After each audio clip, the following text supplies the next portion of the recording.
All right. Can you guys hear me okay out there? All right. This is not Dancing with the Stars.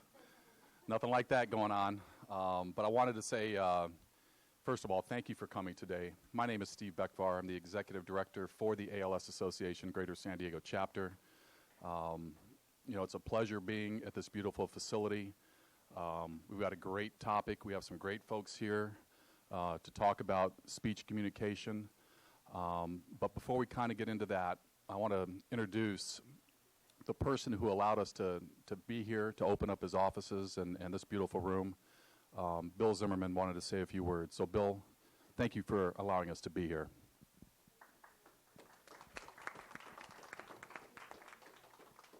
Hi, everybody.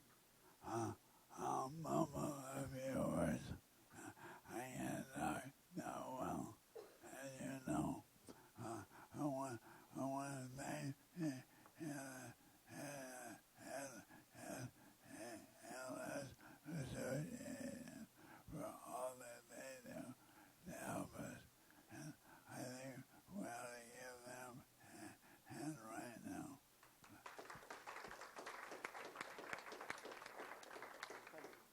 And then there's Dave and Keith and all the rest of them. And I also want my CEO, Heather, to thank her a little better than I can.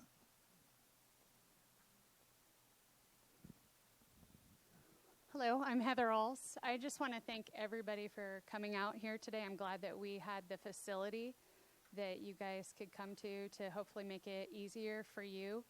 I know that Gail and Bill and I went to our first meeting a couple of months ago, and it was so inspiring to hear everybody's stories.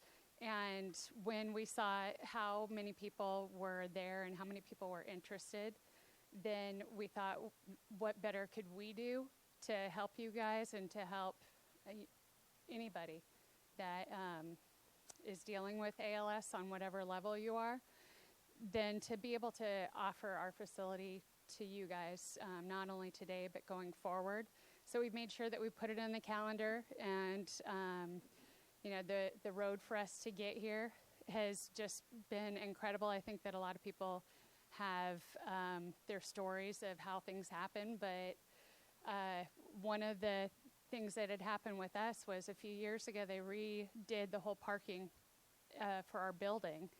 And Bill and I had looked outside and we saw all the disabled spaces, and we thought, well, why are there so many spaces for this building?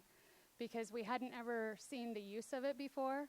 And then everything came into focus a couple of months ago when we realized that it was our destiny to be here and to be able to offer our space to you and to the ALS Association. And so we just thank you for being here, and thank you for being a part of us. So thank you. Thank you, Heather. So a couple days ago, I was over visiting Bill at his house, and I just have to say, I'll make this a short story, but one thing that Keith Miller and I and our staff have pride in is we want to be there for the patients. We want to be there for the families. And Bill and I had that conversation. He looked at me and said, how can I help you? That's coming from Bill wants to help us. I'm like, no, we're here for you. And he's kind of going back at me, well, I'm here for you. Well, today we're here because Bill allowed us to be in this beautiful facility. Also, want to thank Ned and James for getting us all set up too, the technical guys behind the scenes that have us set up today. I guess we are live, so we want to make sure we move things along. Of course, I want to mention Keith Miller. Everyone knows Keith. Keith wanted to make sure that I brought up, if you haven't signed up with our ALS registry, and we don't have that information with us today, if you haven't signed up, we really would appreciate those that haven't signed up for the ALS registry. It's a data bank. It's informational. It helps our association understand the numbers and a variety of different things. So we'll follow up with that information. Also, want to let you know that we do have the refreshments. Please feel free to help yourself there. We have pizza coming in about 2 o'clock. Want to make sure you get fed along the process. And again, want to thank you for being here. Our facility, our chapter office location Yes, we've doubled our footprint from a couple years ago, but I guess you can say we're growing. Bill saw that. Those that attended our last support group meeting on that day that were outside, actually on a beautiful day, we're just maybe not quite big enough. So this facility is just perfect, and we can't thank you enough. We've got an amazing 3 speakers, and we're going to start with Joanna Burgess from UCSD. She's part of our UCSD ALS Certified Center of Excellence, part of our team, and we appreciate her being here. And, of course, Danny and Brad, thank you both for being here as well. And so with that, I'm going to turn it over to Joanna. Thank you. So I think my mic is on, so hopefully everybody can hear me. It's nice to see so many faces that I recognize. Thanks for having me today. For those of you who don't know me, I'll take a couple of minutes to just introduce myself and tell you a little bit about me, and then we'll go through a few slides, and then I'll have Danny and Brad come up. So my name is Joanna Burgess. Like Steve said, I'm a speech-language pathologist. I work at UC San Diego Health. I've been with UCSD for almost 10 years, and I've been a part of the ALS clinic for, I think, 9.5 of those 10 years. So it's very close to my heart. I've known many of you for a long time, and it's been a pleasure of mine to be a part of this community and to serve the PALS. So I'm happy to be here. And my role today, or my job for today, is to talk a little bit about speech pathologists. What is that? A lot of people look at me and go, what do you do? What does that mean? And my role in regards specifically to communication with people with ALS. So that's what we're going to go through today. If you have questions in the middle of it, please feel free to ask. You don't have to wait till the end. Just shout them out. Okay, so what is a speech pathologist? So speech pathologists are therapists. We typically are under the umbrella of rehab services. So you'll see a lot of times we work with physical therapy and occupational therapy. At UCSD, we are under the umbrella of rehab. So we work very closely with PT and OT. Within the ALS clinic at UCSD, we work with the multidisciplinary team, PT, OT, and speech together. Sometimes you'll see all 3 of us. Sometimes you'll see one of us representing the 3 disciplines. But our role is to evaluate disabilities specific to speech, language, cognition, voice, fluency. Some people think fluency in terms of stuttering, and swallowing. So you'll see some asterisks on this slide, specifically with swallowing and with speech.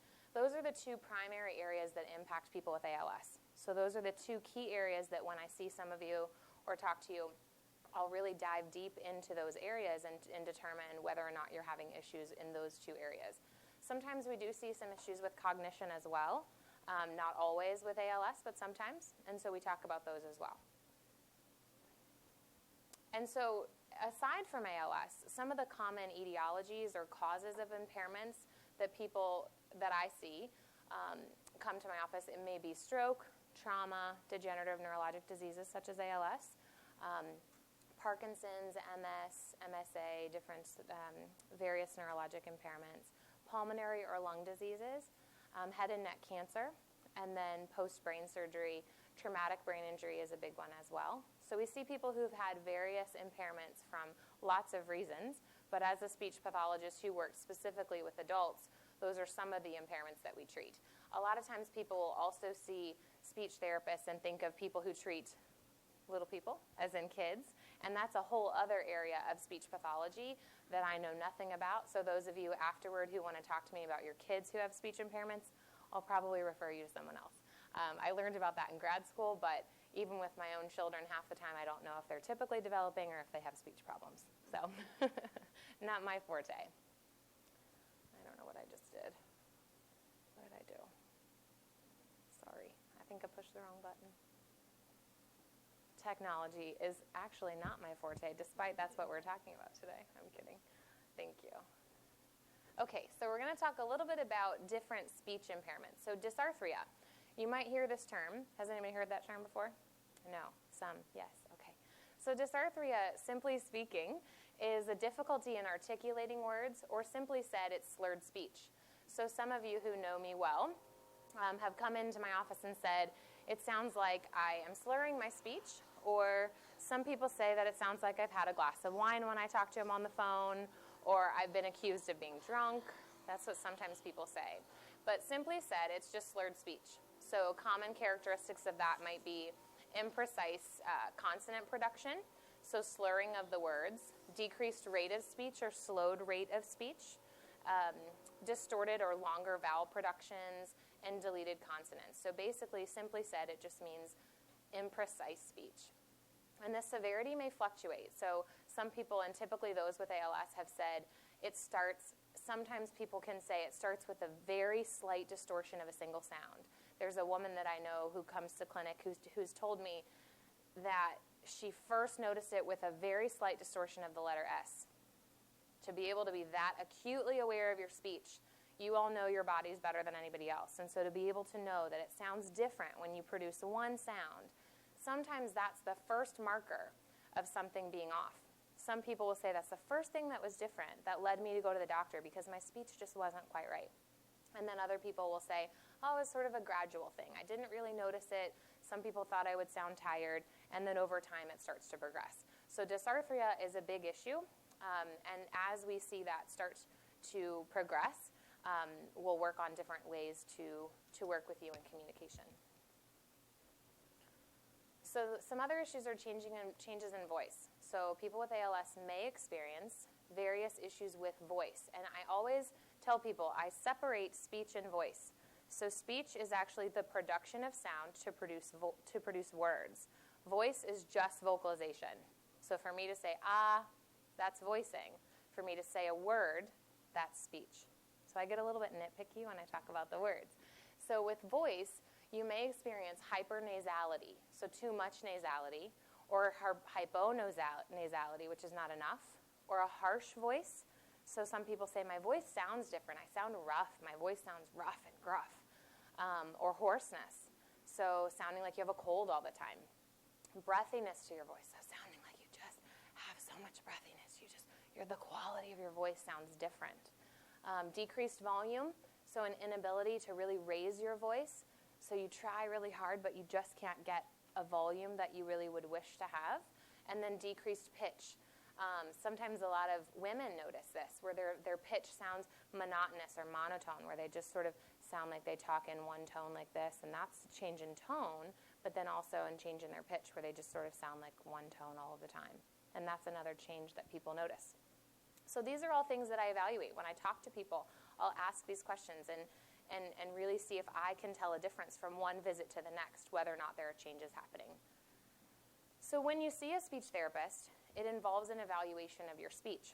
So this is always completed by a speech therapist or speech pathologist. Sometimes use those terms interchangeably. And the assessment will include an evaluation of your oral motor function. So what does that mean? Basically, how well do the muscles of your mouth move? So we look at tongue function. We look at function of your soft palate, or the uvula, the little thing that hangs down in the back of your mouth. We also look at the strength and motion of your lips, your tongue, all of the oral structures. And then we do listen to your voice. So we look at pitch, we look at resonance, we look at volume, we look at articulation. So how well do you articulate the sounds that you make? So some of you in this room, and I won't call you out, but some of you in this room may have had to produce some funny sounds for me when you've seen me before. And this is me testing your articulatory precision. That's a big word. But basically, how well are you able to articulate sounds? And one of the ways I test that is to ask you to do things rapidly. So one way is to have you do some rapid sounds like pa pa pa pa pa pa pa pa pa pa pa pa. That's really, it sounds kind of easy, but to do that quickly and rapidly and clearly is difficult. Or ta ta ta ta ta ta ta ta ta ta ta ta. Or to put things together like pataka pataka pataka pataka pataka pataka pataka. That's really hard to do, right? So I'm seeing some of you smile and nod like, oh, she's made me do that before. But the reason we do that is to be able to test whether or not the tongue muscles are strong enough to be able to articulate words. The tongue is really a strong muscle, and it requires a lot of precision to be able to articulate words and phrases and sentences for communication. So those are some of the things I make you do, and it seems silly. Some people laugh at me and go, what is this woman asking me to do? But there really are some important reasons behind those. We look at the rate of your speech. Is your speech normal? Is it fast? Is it slow? Typically, in folks with ALS, it's slower, whereas folks who have other neurologic diseases such as Parkinson's, their rate of speech sometimes is faster. So we look at those. Respiration. So how well are your lungs functioning? How's your volume? And so I know those of you who attend an ALS clinic, they look at your respiratory function. They make you do all these breathing tests. I look at that very closely because how your respiratory function is and how your speech goes, am I okay with my microphone? It correlates. So I sometimes use the example of you can't drive a car without gas, you can't voice without air in your lungs. So we have to make sure that we know how those systems are running. And then we do look at something called maximum phonation time, or how long can you make a sound. So if I ask you to take a nice deep breath and hold a sound for as long as you can, that's looking at the difference, or rather how well you're correlating your respiratory function with your voicing. Okay, so when you finish your evaluation and you go for speech therapy, typically speech therapy should focus on making the most of what you have, and it's not about making you stronger. So sometimes I have people who come in and they say, I've had therapy elsewhere, and they're giving me exercises to strengthen my tongue. And I wince a little bit at that. Not because speech therapy for strengthening is bad, because it isn't bad, but depending on what your diagnosis is and what your goal of treatment is, strengthening is not always the best, most important goal. And specifically with ALS, we know that strengthening isn't really the end goal. Really, it's about preserving function and working with what you have. And there's no research out there that says that strengthening exercises are helpful. So I tend not to recommend that. I think that exercise is, eating, swallowing, talking, that's all exercise. So I say talk as much as you want and eat as safely as you can, and you're doing your exercise. That's my 2 cents anyway. Speech therapy it should be short term. So I sometimes have people come in and say, okay, are you going to see me 3 times a week for the next 6 months? I go, no, I won't. I might see you 1 time a week for a couple of weeks, and then I won't see you for a few months, and then I'm going to see you again. You should have speech therapy continuously, but in short durations for a long time. So you shouldn't have to go once a week forever. You should go for a short period of time, take a break, short period of time, take a break, because things change. As we know with ALS, things progress, you're going to change, and we want to keep an eye on you as that happens, but you don't need to go to therapy all the time. So some good tips for the speaker. For those of you who may have a speech problem or you're starting to feel like things are different, so tips for you on being successful. Eliminate strengthening exercises. I talked about that. They can cause fatigue, and one thing we know about fatigue is that when you have increased fatigue, guess what happens? Your speech sounds worse. And so when you sound worse, your frustration goes up, and then communication isn't as successful. So decrease your rate of speech. This is a funny one. I had a gentleman come to see me once who, he heard me say decrease your rate of speech, and so he came into my office and I said, how are you doing with your rate of speech? And he said, I am doing really well. And I said, oh, you took that really to heart. He had decreased his rate of speech so much that he sounded kind of like a robot. So I'm careful when I tell people to decrease their rate of speech now. When I say that, I mean decrease so that you sound more clear, but not so that you sound like a robot. The difficult thing, I think, with specifically with slurred speech is that your brain is continuing to go as quickly as it always has, but the muscles of your tongue aren't going as quickly as they should. So what I usually tell people is be deliberate in your speech. It doesn't mean speak so slowly that people are kind of staring at you waiting for the next thing, but be deliberate in what you have to say and slow down just enough that it helps you be clearer, but not that people are thinking you sound a little bit funny. So condense your phrases, shorten things. Instead of being flowery with our words, we can just say, I'm hungry, as opposed to, I really think we should get something to eat.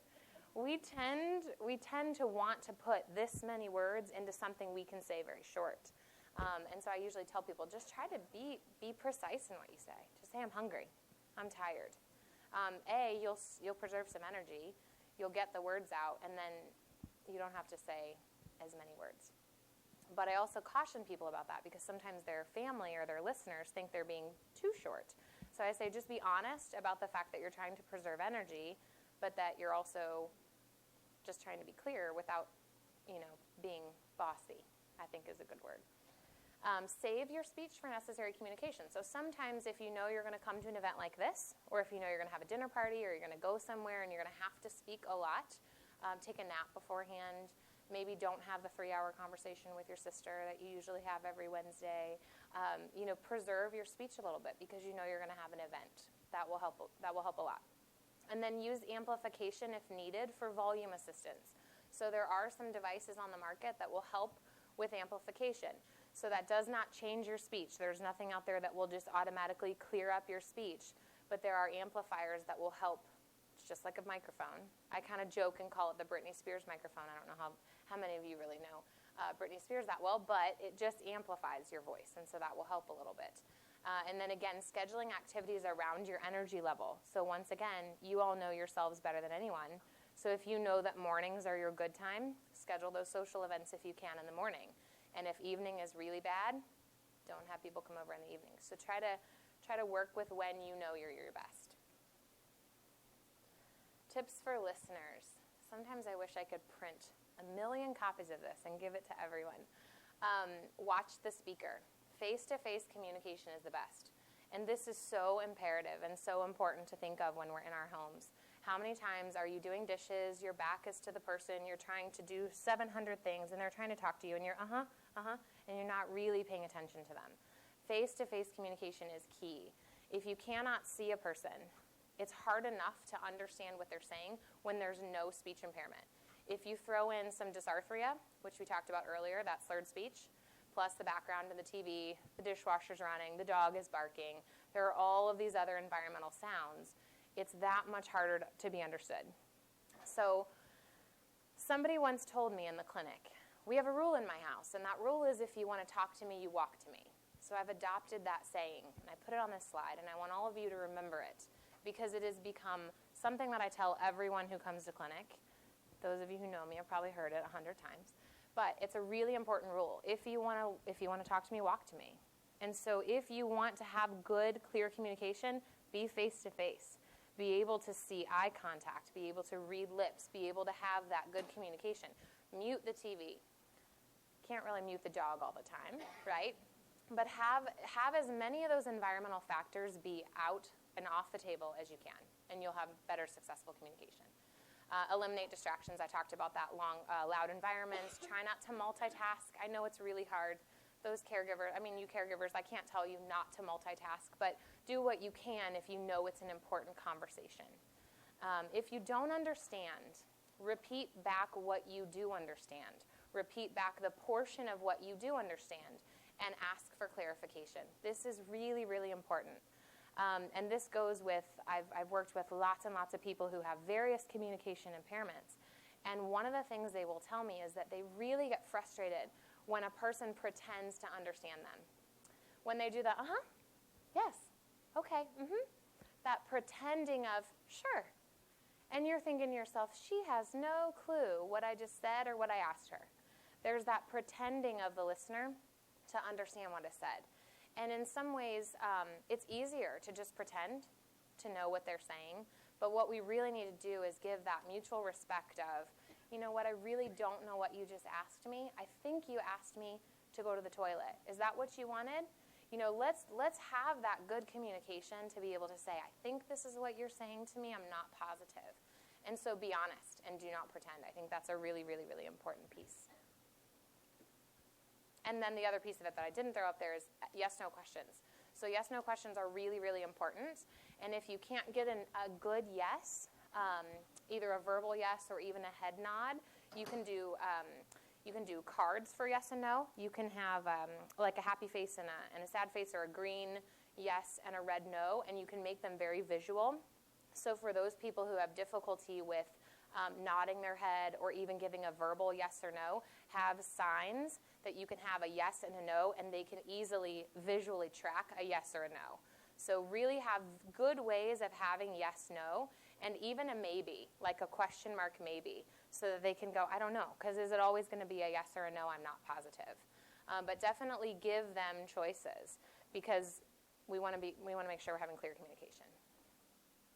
So kind of segueing into Brad and Danny's presentation, once we get into this situation where we have more of a moderate to severe dysarthria or vocal impairment, where communication verbally is really difficult, what do we do?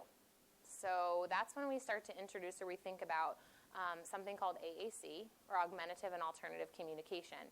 And basically, that's an umbrella term for anything that augments speech or verbal speech. It can be any sort of system. It can be pointing. It can be applications on an iPad. It can be something we call rapid access communication, like I talked about, that yes-no board. It can be a communication board or a piece of paper that we have that you point to things on.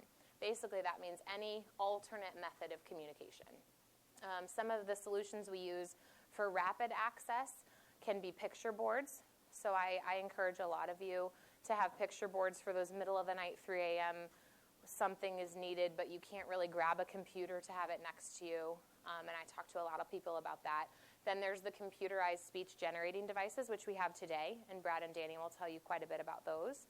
And then we also have this new advent of environmental controls. So the computerized speech devices offer us environmental controls, but we also have the Amazon Echo, we've got the Google Home, we have all of these other technology pieces available to us that are allowing us to be able to do things hands-free.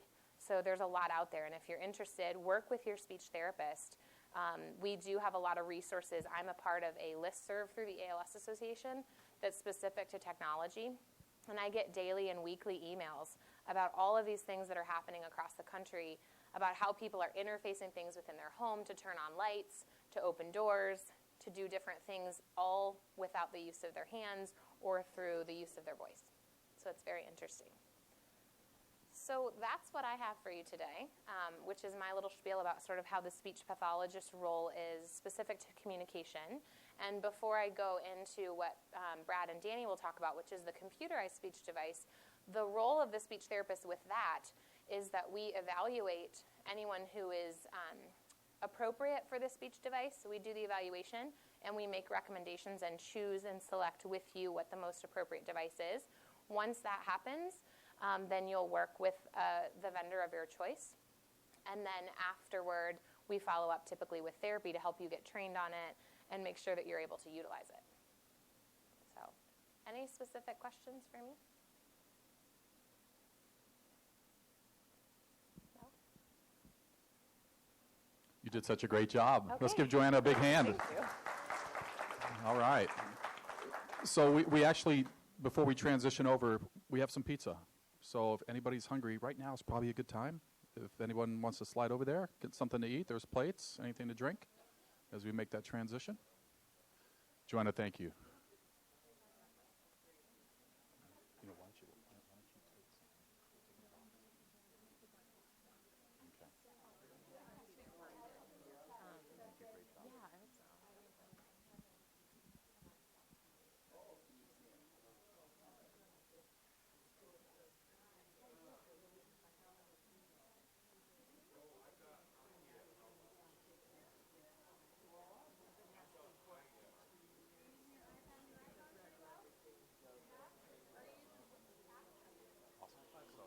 Yeah, that's it. Huddle. This is good. Let's. So you get that's a good thing. Calm down a little bit. It's good timing right there.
Okay.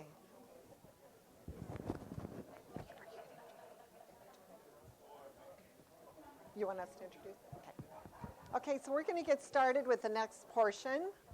I think everybody's getting their food, and we'll let you just eat while we talk. That's great. Can everybody hear me? Great. Okay, so my name is Danny Moan. We are going to be talking about the Power to Be You. We are from Tobii Dynavox. My colleague is Brad Heck. He's the regional sales consultant and your direct contact for this area. I am Danny Moan. I used to live here. I don't any longer, but I am the regional director for the area, and I've actually been working with the ALS Association here and also with Joanna for probably a decade, I think. Yeah, I think it's been about that long. So this is a real thrill to be here. The ALS population is very near and dear to my heart, but also to our company, Tobii Dynavox. We've been able to work across the nation with a lot of the ALS associations and with the PALs, and helping make a difference in their life with the technology that we provide. We've also done some things more at the global level. So if you've heard of the Ice Bucket Challenge, we were not responsible for that, but we're very proud of Pete Frates, who was one of the three, I understand, kind of starting buddies that did that, who is one of our customers. And we could see with the power of things that we could provide, the things he's able to do. So we're just very proud of that. Steve Gleason, if you've heard of the Gleason story, and Steve Gleason was also the name behind the bill that went to the Hill in 2015 that helped get some of the equipment purchased through Medicare, as well as just the funding overall for some of these assistive devices. We've worked very closely on the Hill with him and with the ALS Association and with a lot of people. So we're really excited to be here and share some of the information. As Joanna said, she is the point of contact, and we are a support to her. She said she's not the expert in some things. I don't know if we can classify ourselves as experts, but we know a lot about our devices, and we have the newest, latest, greatest. So we are a support to Joanne and a support to you as the families and the patients. So we're happy to share what we have. So today we're going to be talking about a little bit about our background of who the company is, so you know what we're about and the support that we have, and a little bit about the history, so you know we're not just a fly-by-night company that's just kind of throwing things out there. But there's some really great thought behind the products to make sure that they work and they provide the things that you need. So Tobii Dynavox is a division of our parent company, Tobii. And Tobii is a company, an eye tracking company, although we do other things, an eye tracking company out of Stockholm, Sweden. And there's three divisions. One is Tobii Tech. That's our OEM or other equipment manufacturing division. So we offer our technology to other manufacturers, whether it's to automotive or to, we've got computer gaming, just things that they can use their eyes for. So we work with that.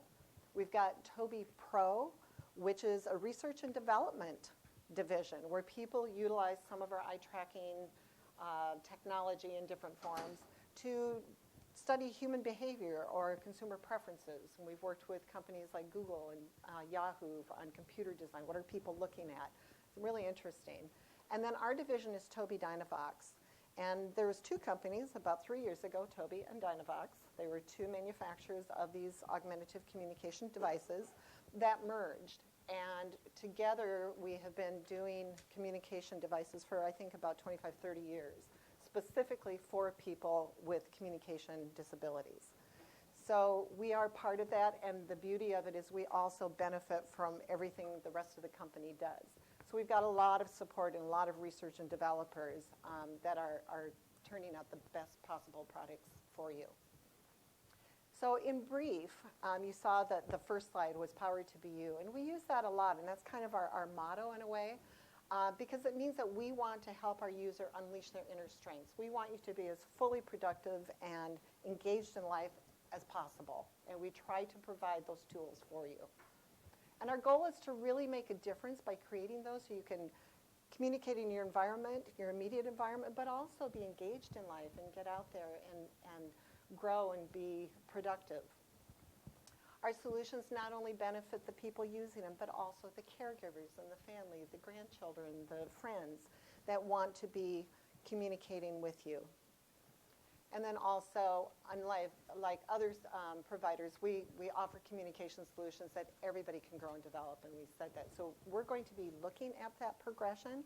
As Joanna had mentioned, there's different stages that you'll experience, possibly different things and subtle changes and sometimes some major changes, and we've got some things that can help you along that journey. And we're going to be pointing those out through the different stages. So one of the things that in the research that we've done and talking about how we can support those with ALS, the most common problem that when providing AEC interventions to people with ALS or the PALS is the timeliness of the referral. And that's something that we always give you to Joanna and others for that. Sometimes we'll get calls directly. Certainly we can give lots of information, but if you're ready to pursue that, it's really important to speak with your speech pathologist and make sure that you've got the right information and as she said, look at the specific things that are needed. There's three basic things that we look at when we're developing solutions for people. So we look at the spinal, the bulbar onset in a mix, because there's sometimes different needs based on hand function or voice abilities and disabilities. So what is part of that journey at that time is going to be dependent on what those needs are. Do you want to talk about that? Yeah, so the next slide we're going over, as adults, everybody has complex communication needs. Doesn't matter, ability, disability. We want to communicate and reach out to those around us. Determining your communication needs is vital, right? How do you communicate in your environment? Directing your care to give direction on people that are working with you to make sure that you're being taken care of to meet your needs. Participating in your normal activities, just like ordering the pizza. Encouraging interaction between anybody that you come in contact with, telling stories about your life in general, just to share who you are and what you do, and just the process that we all go through, meeting and greeting people. Sharing your intimate conversations. Flexibility of the language and access, and we'll talk more about access after a while. Connecting to the world around you, whether it's in person or via the web, internet, and using efficient communication. The goal of AEC for this group is to allow the person to maintain the control. I'm just going to read this through. The person of their physical needs, some independence, contact with the family and friends, and most importantly, your dignity and personal identity. So the devices help you communicate who you are through the device. And as you can see, the solutions that we offer for the ALS community, access methods are different. So we have touch. So there's some switch scanning, head mouse, gaze interaction. Is it not working? I'm going to get a hold of something. Right. Sell some cars. So some of you may be familiar with like the switch scanning and the head mouse. Some of you may not. The gaze interaction. Some of the devices we have to offer is our new latest and greatest is the Indy, which is down here in the corner.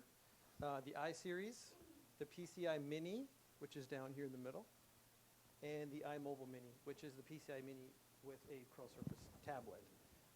And then the T-Series, which is over there on the far right side in the middle, that's the touch tablet, so direct touch. We do have different mounting options available for all these devices. There's wheelchair mounts, there's tabletop stands, and there's also desktop stands, rolling floor.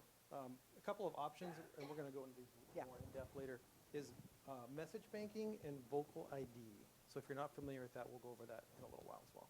And those are pretty exciting. And again, we'll be going over these more in depth and kind of talking about when they might be appropriate. So the progression, when we did some of the research, they broke it down into basically 5 different stages. And Joanna had talked about sometimes those subtle changes and other changes along the way. So the first stage is no detectable speech disorder. Stage 2, obvious speech disorder with intelligible speech, though, but you're starting to experience some subtle changes. A reduction in speech intelligibility that's noticeable. Stage 4 would be residual natural speech, so there is still some, but you might start to augment that more. And again, people experience this at different times. And then the loss of useful speech, but still having the ability to communicate, but using something to augment it. So we're going to talk about what might be appropriate as you take that journey through these 5 stages. So at stage 1, where there's really no detectable speech disorder, you certainly want to understand what some of those AAC strategies are. Joanna talked about some of the things that she can coach you on to make sure that you're still understood, you're preserving your speech. So we're not going to talk about that, but what we will talk about are some of the things that you can look at for the future or to preserve your speech that you have. And the last thing that we have listed there is to look into voice banking and message banking. And you may ask, what is message banking? This is really kind of exciting because we have some new developments in that. And essentially what message banking is actually using digitally recorded speech, that's your own speech, and you use words, phrases, messages that you record, and then we're able to save those and use them in a productive way with a device later. So you actually have messages in your own voice. And we've got a message bank, and this is what is fairly new to us, and we're super excited about it. We have partnered with Boston Children's Hospital Department of Otolaryngology with Dr. John Costello. And he's done a lot of work with people with ALS. And it's a joint project, there we go. And it's a free and open message bank for people who may be losing their voice. So what they are able to do is to provide this free and open bank for messaging, the messages of people that are at risk for losing the voice. But it will guide them through the process. And it's a very easy process, just kind of step by step, and we offer that solution. And then it provides a way to download the messages and then upload them into a device if and when they need that. And it's free. It's free to the user, and it's open, that meaning we're going to store the voice. If you want to use it with something else, you can. It doesn't have to be one of our devices, but we're going to be that store bank for you. So the tools that are needed this is the one recommended by Dr. Costello. It is something you can get on Amazon for $99. It's a Zoom H1 handy recorder. And when you record on there, it saves it as a dot wave message. So it's fairly easy. So just go to Amazon, download that. And then, yes? I had a question. Do you have to use that? You don't. You do not. We have some recordings not kind of difficult to get with speech, Okay. but if they're recorded, It depends on how it's saved. You need to have that .wav file for it to transfer easily. And if it's on a computer, that's probably what it is. Okay, but you could look into that. You don't have to use this one. It's just the one that he had found to be very, very clear, fairly affordable, and just works really well. So how do you get started? The other thing you need to do is you can go to mytobydynavox.com, and we can make sure you get these slides or have that. We have our business cards and it has that website on it. It's a long term, so it's kind of weird spelled, so it's good to have it written down. But what it allows you to do is to create a free account. Yes. can you access all of this in Spanish too, or is it? That's a good question. Let me check into that. I mean, you can record them in Spanish, yeah, absolutely, and the software can be in Spanish as well. Some of the softwares are, yeah. But it's your recorded speech, so that's what would come out, yeah. You would capture the recordings, and they recommend that you just carry that recorder with you because any time during the day or night when you're talking, you may have a message that you think, that's something I use a lot, and I want to preserve that. I want to keep that message. You would upload those recordings to your MyToby Dynavox. It's like out in cyberspace somewhere. And then you can organize it and take it. So you can actually give them little categories. And they do caution not to have too many. It can kind of gum it up, but you can have a lot, okay? So if you have messages, I've actually had patients that have recorded commands for their dog in their voice or messages to their grandkids or whatever. So they kind of categorize it by that to give you an example. And then you just download the file. And this sounds very techy, but you get walked through. It's not that bad.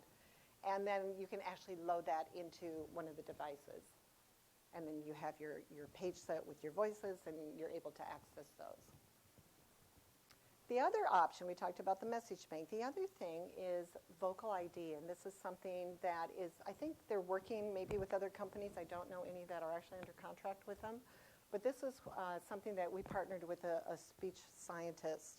And she had seen that she was at a conference once, and she noticed that there's these wonderful voices on these devices that come pre-recorded. They're already in there that you can use. And she noticed that there was a little girl using a voice, and there was an adult man using the same voice. And there was no difference. It was the exact same voice. So she said there's got to be a way that we can utilize somebody's actual utterances or vocalization somehow, even if all it is an ah, and make a different voice that's uniquely theirs. So there's two options through Vocal ID. One is called the bespoke voices. And all that takes is about a 2 to 3, maybe 4-second utterance of an ah sustained, keeping that. And then they have a bank of voices. You can all be voice people that volunteer to read messages and store a voice. And they try to match it with sex appropriate, age appropriate, even geographic locations, speech kind of dialect. And they pair your vocalization with that other one, and it creates a very unique voice that is very similar to yours in the quality of the voice. Now, this is something that's an additional charge. It does not come standard, but it's something we want you to know about because some people, the voice is very personal, and they want to be sure they have their own voice. So that's one option. The other option is something called Vocal Legacy, where similar to the message banking, in that you're just recording your own voice, but they take those recordings and they actually create a synthesized voice out of it. So as you are creating new and novel sentences, not something you've already recorded, it's just taking pieces of sounds and being able to use them to create new words. It's your voice. So that's another option. So that's something you can look at the very beginning when you have the strong voice and you want to preserve that voice forever. The next stage, go ahead. And this is kind of diving into Joanna, which I think she snuck out. Obvious speech is sort of with intelligible speech, right? So some of the things that she talked about is usually noted by an unfamiliar listener. When you have a partner that you're familiar with, like good examples like a mother-son relationship, whatever, father-daughter, married couples that have been around for a while, you know basically what that person's trying to say because you're with them every day and you just know. You've learned it over time.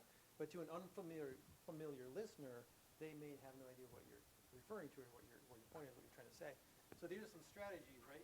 One of them is minimize the noise, the TV, dog, if you can, like Joanna said, the dog. Restaurants, if you can find a quieter place rather than big open in the middle. Coaching techniques to preserve strength with your speech, some of the adaptive strategies that she discussed, even though overmotor wasn't high up on the list for that for muscle strength, but there are some other techniques to preserve. Teaching conversation and repair techniques. And that's something, these are things that the speech therapist will be working with you on during the evaluation. And when you're in therapy, like she said, when you go back for therapy, these are all strategies that they're going to help teach along the way. Develop a low-tech partner-assisted system, like she had the yes and no signs. That's a great strategy to start with. And then continuing education about AAC solutions. So, online resources for help. This is a great one.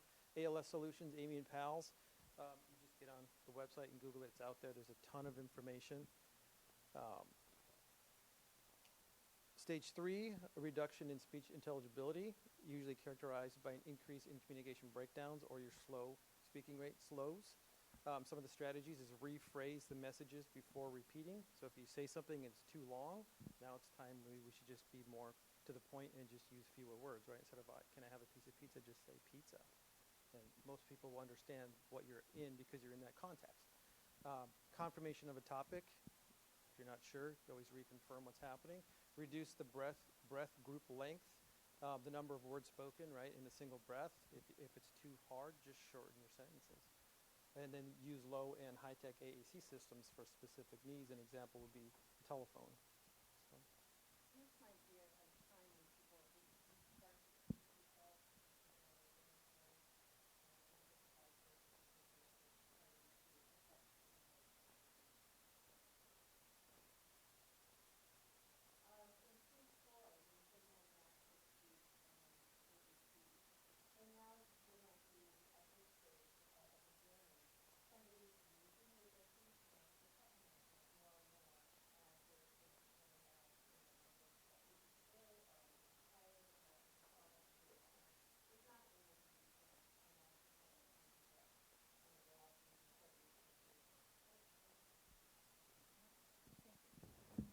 There we go. I hope you were able to hear that. Okay. And then stage 5, if it becomes difficult to be able to be using natural speech at all, then that would be when it augments or is the alternative. You turn to the augmentative communication device for that. And what's nice about that is you have full control over it. You are determining what it says and when it says it and what it does, but it's just an alternative voice for you. So there are different solutions. As Brad mentioned, we have our brand new Indie that was just released a day ago, 2 days ago, on Tuesday. Today's Thursday, so we don't even have one to show you. I'm sorry. It's that new, but it's really exciting. This is a tablet, so think of an iPad size, but it is not an iPad just pulled off the shelf. We are a company that has been making communication devices for 25, 30 years, so we know how to make a purposeful built medical device. This is a purposely built, but it's about that size. It has lots of capability. It is cost effective. Some of these can be pretty pricey, and that's where the durable medical insurance comes in, which we'll be talking about. But this is something that at the beginning stages of ALS or losing some of the ability to speak, you might consider using something like that because it's more affordable and insurance will only buy one device every 5 years, so you may not want to use this for that because it would affect the need for maybe something different down the road if that's what the needs would be. So think about that. We're hoping that this would be medically funded. We're waiting for it's called PDAC approval. And we're hoping to get that in June, but right now it's out-of-pocket pay, basically. So we also have some eye control, and that's one access method, and we'll be talking about that. And we have a couple different options back there. That little one at the bottom is about the size of a pen, and we can show it to you back there. It is USB plug. You can plug it into any Windows-based system, and essentially you have control with your eyes. And not everybody needs that, but if it's difficult to access it in another way, you certainly have that ability. The other one, the iMobile, is just a Surface Pro tablet with that in a bracket to kind of piece it all together for those that don't already have a unit. We have the iSeries, which are our durable medical equipment. These are the granddaddies kind of that insurance will pay for, and it has a lot of those bells and whistles for independence, for full computer access, just a variety of things that are needed. Full support. And then we also have the T-Series, which are another tablet. It's an Android-based. We have 3 different sizes. There's only one showing there. But that's another option with a different type of software, just depending upon your needs. You want to talk about the access? Yeah. So some of the access methods, and first thing is what's an access method, right? It's the way that you're going to be interacting with the device. So there's switches, as you can see on the left side, the red, yellow, and blue. So if you have a switch on your device, if you don't have the ability to maybe touch it deliberately, making the deliberate choice, there's some motor issues. Sometimes a switch is helpful because you can actually hit the button and have it scan through to make your choices for you, make it a little bit easier to make the choices. There's some key guards. So every one of the devices has like a grid. If you look at the bottom here, you can see there's like a grid. So this is like a 4x7. You can actually have a key guard, which is an overlay that goes on top of that. So it helps you guide your finger to the right button. So if you have, maybe if there's any issues, if anybody has issues deliberately choosing this, sometimes if they get close, the key guard will help them get directly where they want to go. A head mouse is a little bit different access versus like the eye control. Head mouse is basically using a camera on the device that's pointing towards you, and there's a little reflective sticker that picks up, the camera picks that sticker up, and then wherever you move your head or look, you'll see your mouse cursor move on the screen, and by holding it on that spot, it'll activate what you're looking at. So it's kind of a neat feature. And then the eye control, which is the direct. And we'll be talking a little bit more about that because there's always questions. Go ahead. Yeah, so funding sources, funding options, how do we get a device, right? How does it get paid for? Starts the SLP assessment, which is kind of what Joanna went over earlier, getting the evaluation to kind of discuss and determine what the best fit is for the individual at that specific time. Necessary paperwork, which is basically, the SLPs have to write a pretty lengthy report with a lot of information on how the individual uses the device, what's the best fit, why they justify this over something else. And then also a nice little link to our Toby.Innovox funding website. So That has all the, and one thing I failed to put on there is with, under funding source there, that top one, he was just talking about the necessary criteria. That's for insurance funding. So Medicare, Medicaid, private insurance, those are the requirements for that.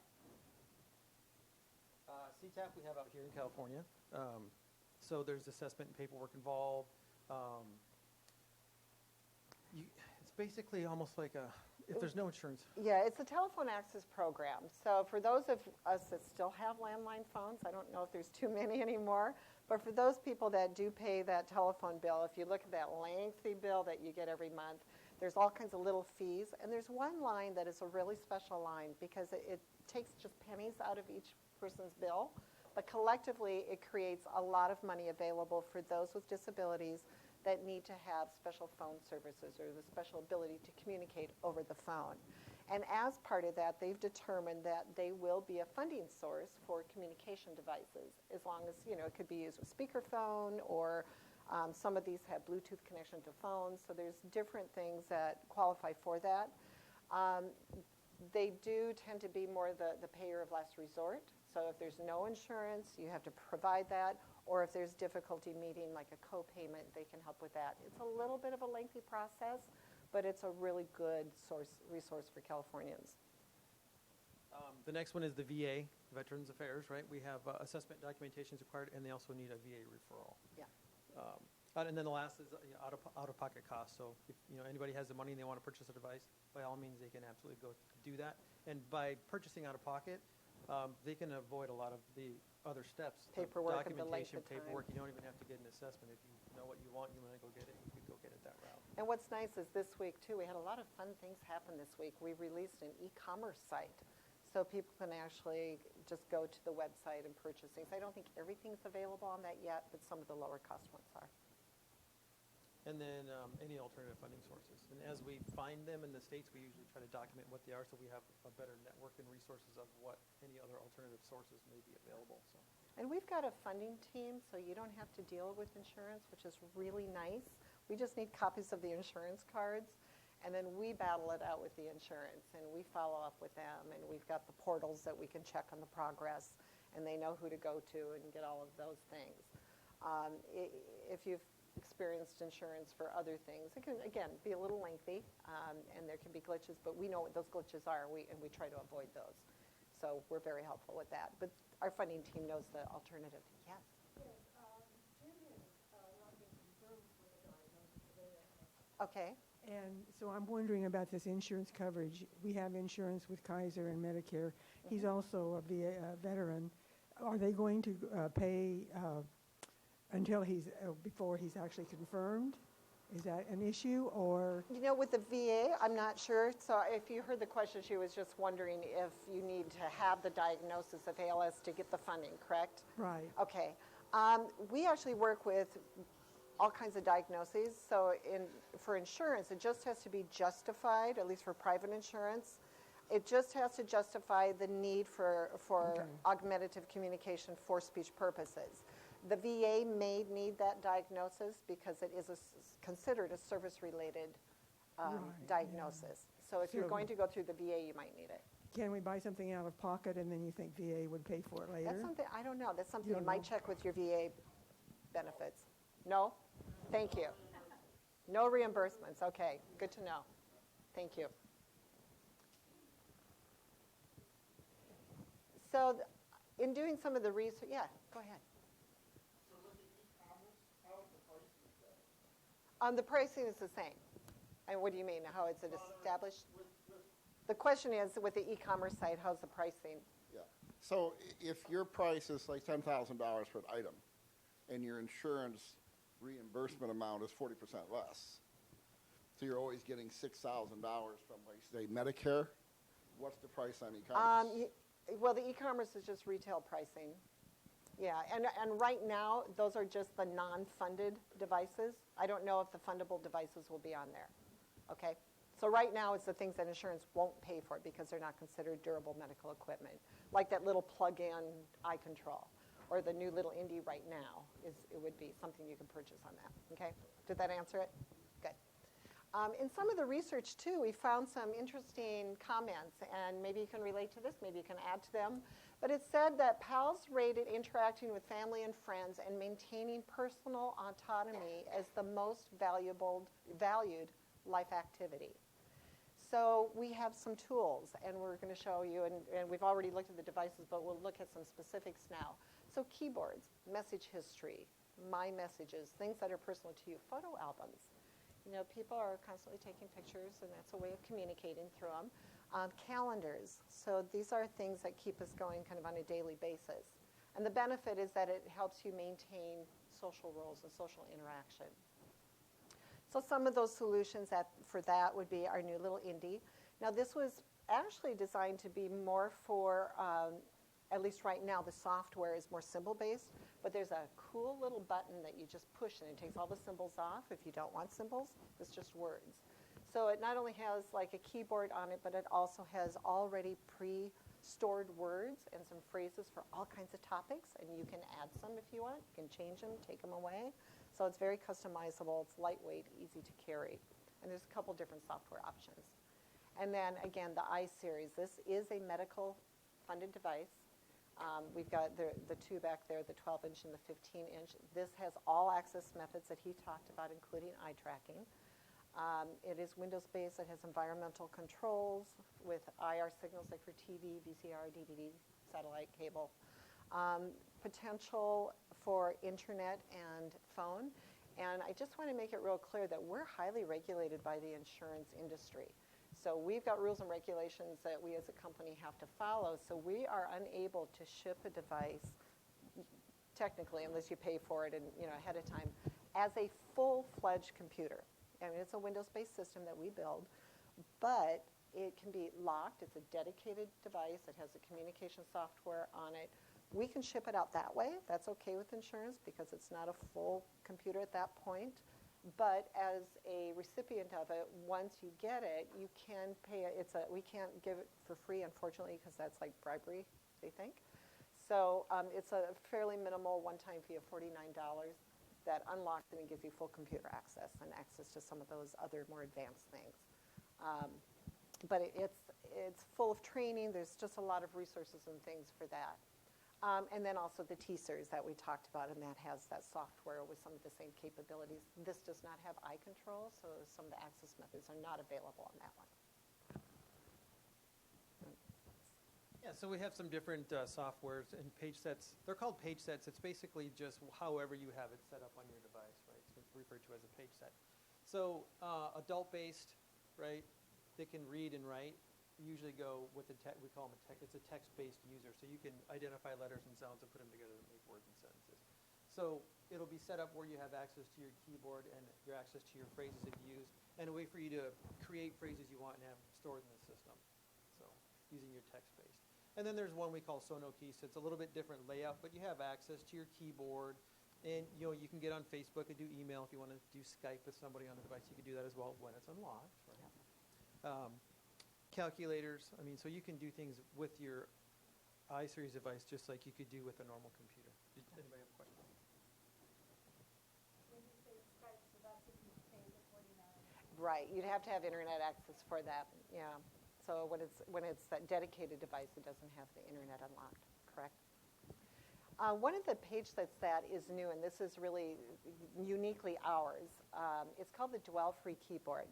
So typically when somebody's selecting, and Brad talked about the different access methods, there's individual buttons for either each letter of the alphabet or a message, and you select it either by touching the screen or scanning or eye control looking at it, whatever.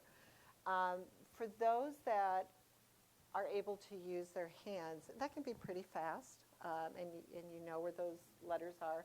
If you're going through other access methods and using perhaps eye control, that can get a little slower, and we want to be able to enhance that rate. So if any of you have ever had a phone or have seen like a Samsung phone I know has it, it's swiping. So you don't have to touch and point each individual. You just kind of swipe, and it magically knows what you're trying to say, even when you swipe kind of sloppy.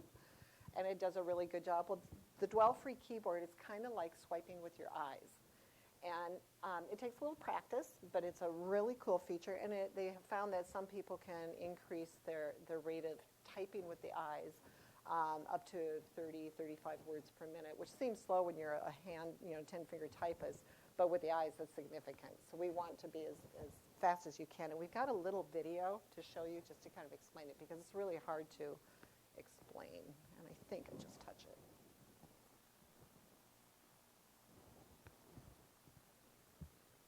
No? Do I touch it, or what do I do? Just this?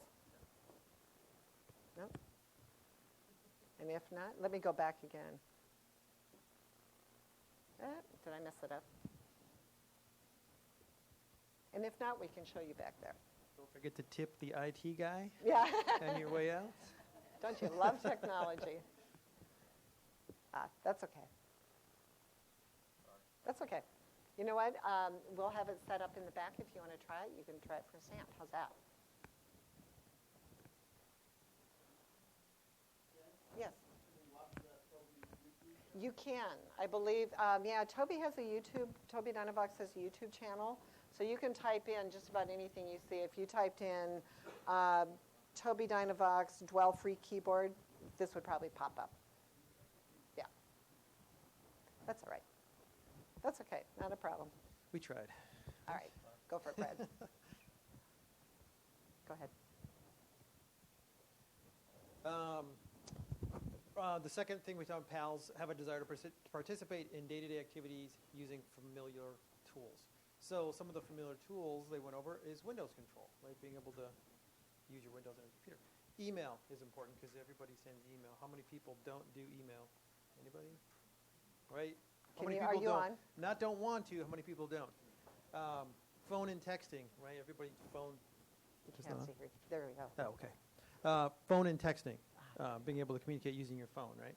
Social media networks, maybe it's Facebook, maybe it's LinkedIn, whatever it is. Camera, using your camera to take photos, and environmental controls, which Joanna went over a little bit earlier too, as far as being able to control some of the things in your home.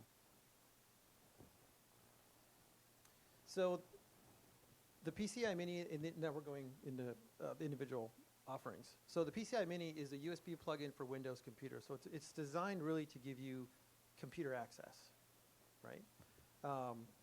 And the iMobile Mini is the PCI Mini with a Surface Pro 4 tablet and a bracket so it can be stood up. It stands up in front of you. We have one back there on display too, so you guys can actually see it firsthand. So of all the access methods, probably the one that we get the most questions about is eye tracking. And we've had people comment that it's magic. It's not really magic. There's actually a lot of science behind it. So I just wanted to clarify some of the myths and answer the questions. As Joanna and Brad and I were talking earlier, not everybody is an eye tracking candidate. Some people may be more proficient and able to use switch scanning, as he talked about, visually scanning through your choices. Head mouse, where you're controlling the cursor again with your head. Of course, you need good head neck control for that. And again, and that's part of her assessment. What is the best alternative at that time? Okay, but there's a progression too if needed. So basically how eye tracking works is there's an eye tracking device. Do you want to go get my little PCI, the Mini? And it's the same technology in the big devices as what I'm going to be holding in my hands.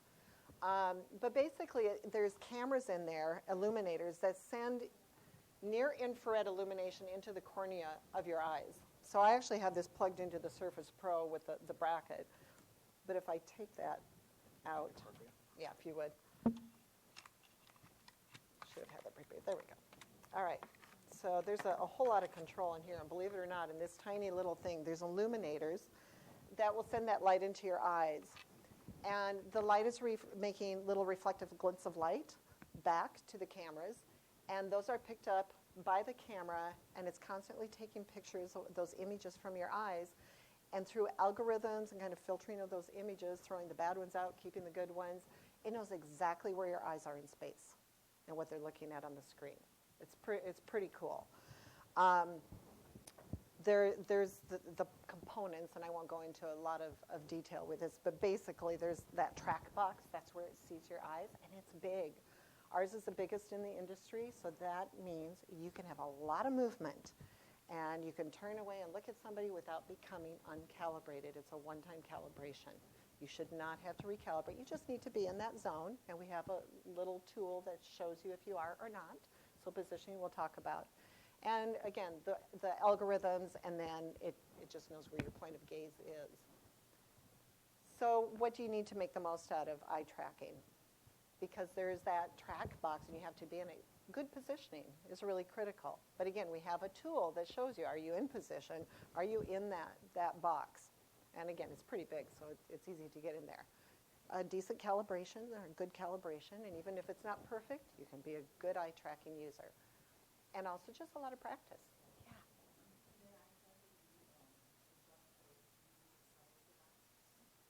Oh, this one? This one, yes. Yes, the question was, can this one be used with several different devices? This is a USB plug. It's compatible with any Windows tablet or system. So yeah, we may have somebody that is working, takes this to work, has it on the work laptop at work or the big system at work, and comes home, plugs it in, and uses it at home. Yeah, and it comes in a cool little case. Would this work on Apple products? No, it does not. Apple doesn't like to work with anybody that doesn't have Apple stuff. We've tried. It's not that we haven't tried. So right now, no, just Windows. But the practice is important to realize because a lot of people think, okay, I'm looking at it and it should be pretty easy. And it is. It happens right away. But the control of it takes a little practice. It's not difficult, but it does take practice. And positioning, of course, we talked about that. General rule of thumb, in front of the face about 18 to 24 inches. And parallel, if it's down here, it usually doesn't work good because if I look down, my eyelids close and that light can't get into my eyes. So that's why the positioning. And that little track box, that shows you, that's actually a reflection of the eyes. And that's going to be your tool. I'm not going to talk a lot about calibration, but basically it's that process. It takes about 30 seconds, and that's that process of sending that light in and reading it back. So one of the things that people will ask is how is our equipment or our eye tracking and equipment different than others? We do have competitors, and we encourage you to look at other things and look at ours and look at that side by side. We're really proud of what we've got, and we think we've got good things that meet the needs of most people. But there's personal preferences, of course. But I don't know if you can even read that this is pretty small. I guess it's a whole lot bigger there than it is up there. Wow. Let me do this. So we call it the Tobii Advantage. And again, we talked about we have been doing this for over 25, 30 years, and we're specializing in communication needs. And we know over time what has worked, what doesn't. We really try to listen to our clients. We do beta testing. It's down there about 4. So our beta testing is on real end users. It's not just laboratory.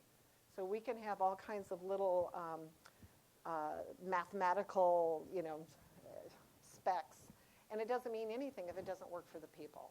So we use it, or we create it, we have them test it. If it's not working, we tweak it until it does. And we want to make sure that it can work on almost everybody. We try for everybody, but unfortunately not everyone. But we say about 95 to 99,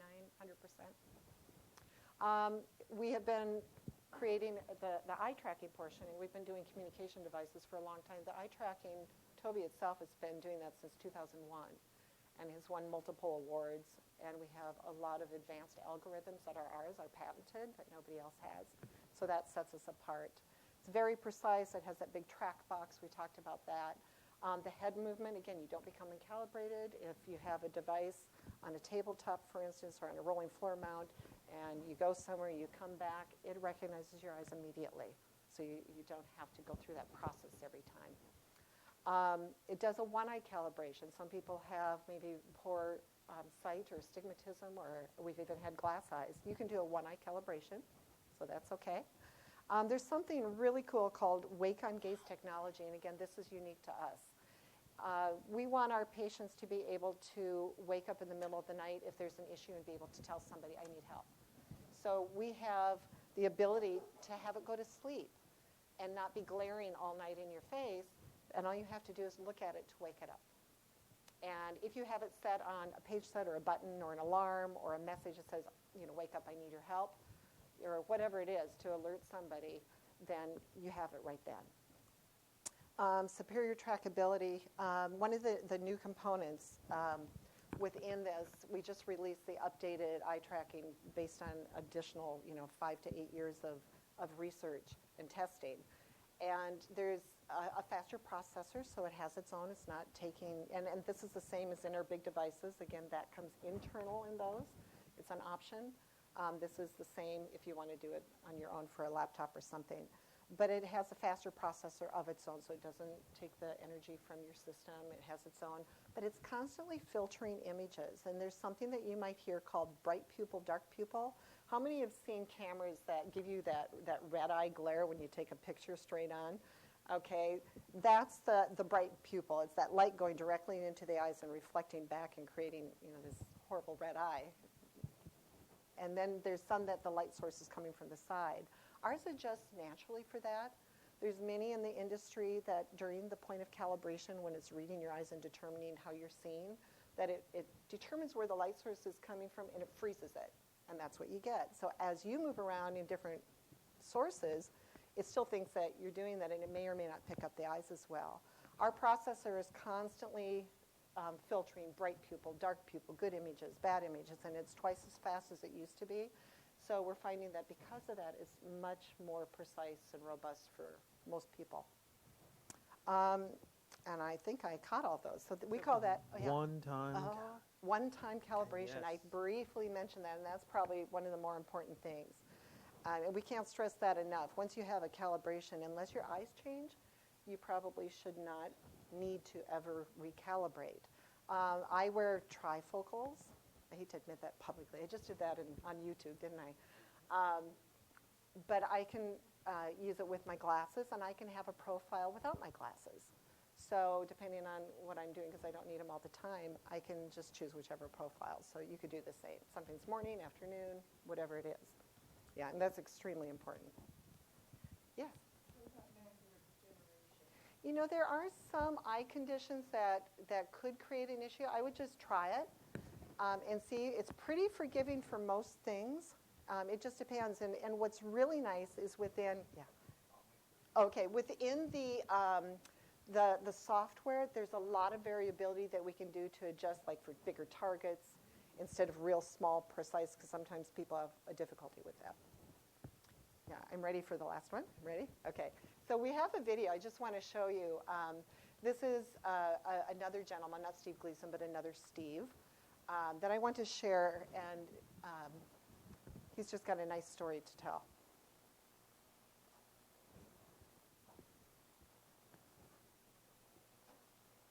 This did work earlier.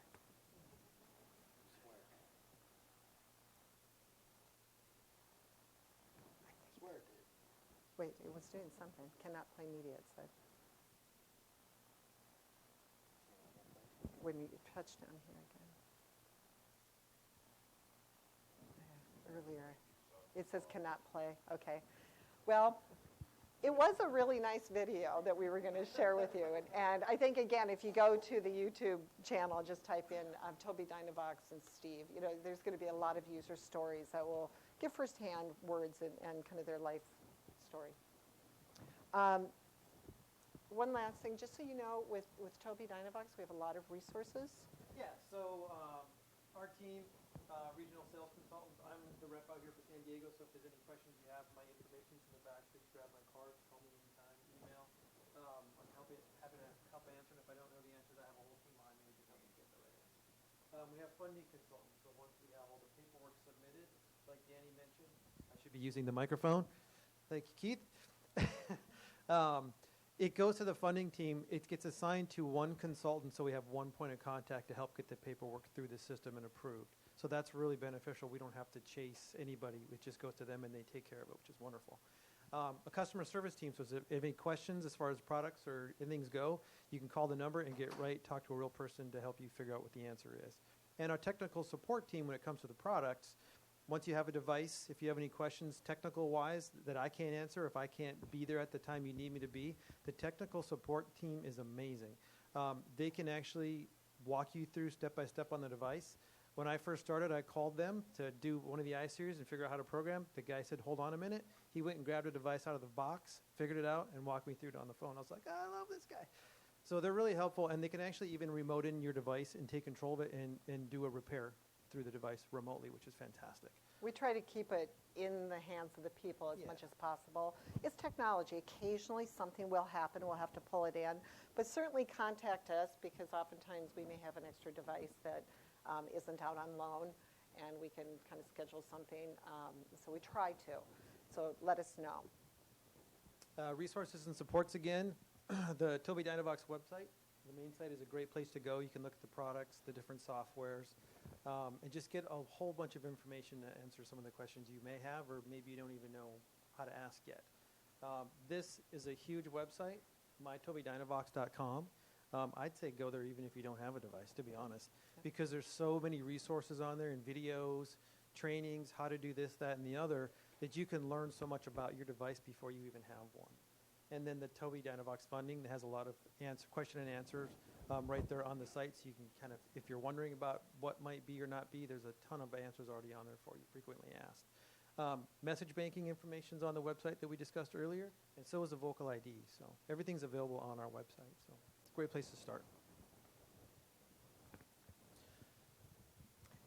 Next steps. So I guess it goes to the point of what do we do next? What do we do, right? Consult with your SLP. That's the main point of contact. That's where we support the speech-language pathologist at all times. So that is primary. That's the person you want to go to. They're going to help you, guide you through this process. Sign up for your free mytobiidynavox.com account. I didn't mention that on the last slide that it was free. I did when we were talking about you? the message banking, because Yeah. that's where you would go. Yeah. So that's really nice. You set up your account, and then you can access even more information. You can research message banking and Vocal ID, which is great. Get in touch with your local sales consultant. That's me out here. But if you happen to be visiting and you live someplace else, or you have a family or friends someplace else in the country, they can actually just get on the website and do a search or send an email, and they'll be contacted. The rep will be notified, and you'll get an email from the company, and also from the rep will contact you and say, I'm your local resource. And then other resources that are on our website, because we have more than just what we filled up on the slide. So. And there's one I think he may have skipped over, the third one down. Download a software trial for free. Oops. Or free for professionals. So our software is available on the website for a 30-day free trial. So you can look at it on a laptop or a tablet if you have it. Most of it is Windows. Compass is both. If you are a speech-language pathologist, I don't know if we have any here other than Joanna had popped in. We weren't sure who was going to be attending, but if there's anybody watching on the YouTube, if you're a professional and have your American Speech and Hearing Association license number, you can download that for free, just so you know, and that's on the website as well. So there's also a lot of references. I don't know if we're able to post this, the slide deck at all, or how it's going to be available, but we can make it available for anybody that wants it. Okay. And there's a lot of references where we pulled some of this information, and also references for you. So if you want some additional information, there's 2 pages of that. And finally, Steve Gleason had this quote, and we just thought it was really kind of a perfect quote. And he has said, finding ways to make life meaningful and purposeful, and regarding doing the activities that you love and spending time with the people that you love, I think that's the meaning of this human experience. And we try to make that happen for you. So we're here to help you along the journey. We are open to questions if you have more questions. I know we've had a few along the way. But we're happy to answer any questions now or later. Please contact us. So that being said, are there any additional questions right now? Yeah. That wake-up gaze was really cool. We basically have an alarm on every screen for somebody who's in trouble. You want to talk about that feature? Yeah, so his question was about the Wake on Gaze technology, and could we have an alarm on every single page? Potentially, yeah, you could. Or before you go to sleep, just set it on the screen that has it or something. Yeah, yeah. Right. Right. And there's always the potential that somebody's in another room of the house, even during the day. And if you want to get attention, that's a way you can do it, even without that wake on gaze. But yeah, but at nighttime, that's critical. Any other questions? Well, thank you for having this. This has been fun to talk to you. Yes. Wake on gaze. The Wake on Gaze Yes. system, is this, I don't understand how that alerts someone in another room. Is Okay. it an alarm that goes off, or Well, the the way- machine turns on when you look at it? Right. So it's kind of twofold. So good question.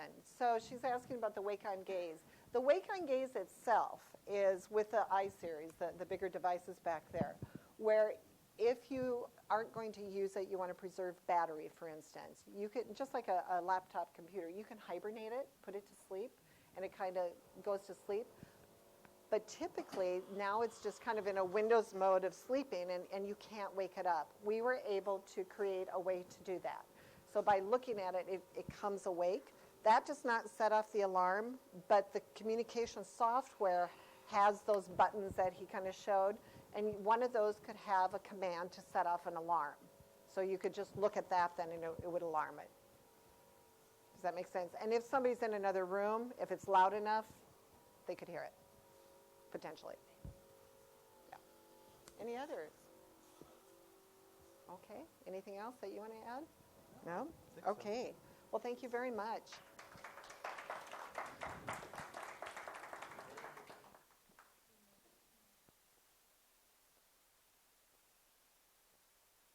Well, we're going to try the videos just in case. I don't know if we're still filming. Yeah.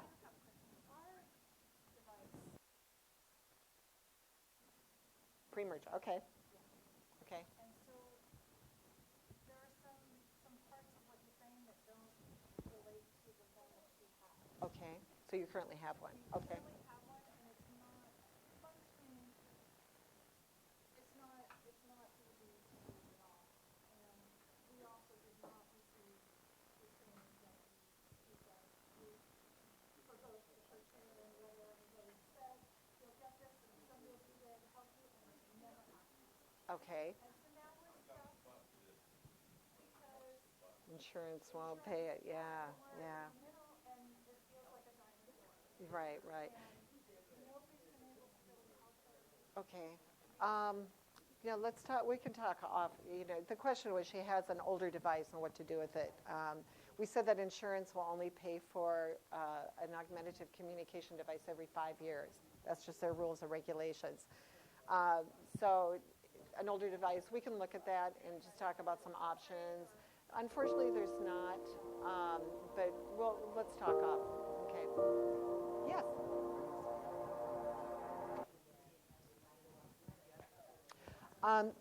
This is not a medical device, so this will not be approved. The same technology is in our medical devices, though. But this itself, no, it's unfortunately out-of-pocket pay. Here's your video. Oh, yay, we've got it.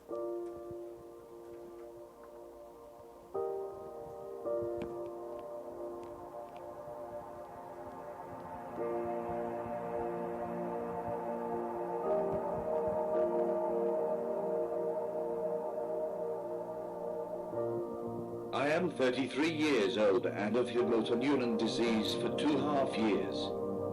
I live in Sheffield with my wife Sarah and 2 sons, Charlie and Maxwell.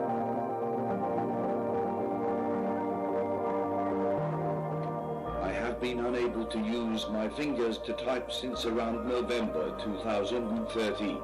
I have used the iGaze system since then. The communication software has been the biggest improvement. It is quite slick and fast. The Drell3 keyboard is so quick, I find I have to really know what I want to say. It is sometimes quicker than my mind. The device has been integral in helping me remain in work. Also, I have set up a micro brewery. We have made around 15 brews so far. I was even able to design a logo and pump clips.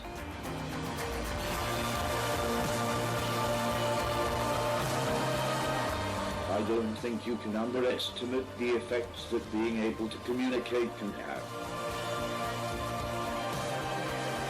It is critically important for me to be able to communicate with my sons. Plus, Daddy can turn the cartoons on which they appreciate. It is so important to my family that I am able to communicate with my sons and wife. It has made a massive difference to our lives.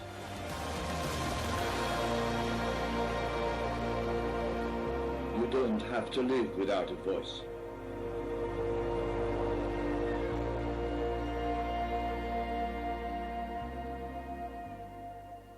Thank you for getting that. All right, thank you.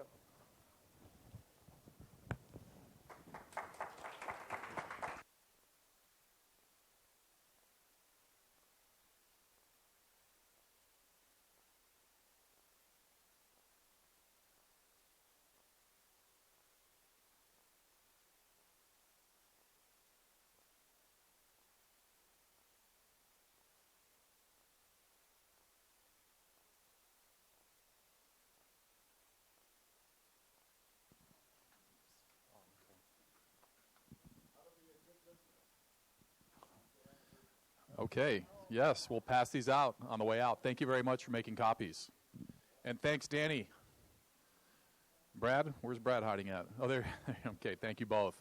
Again, Bill, thank you so much for having us. Heather, the whole staff here at Life Pro Financial, we really appreciate this opportunity. I'm certain it won't be our last time here. What a great setup. Thank you very, very much. We appreciate it.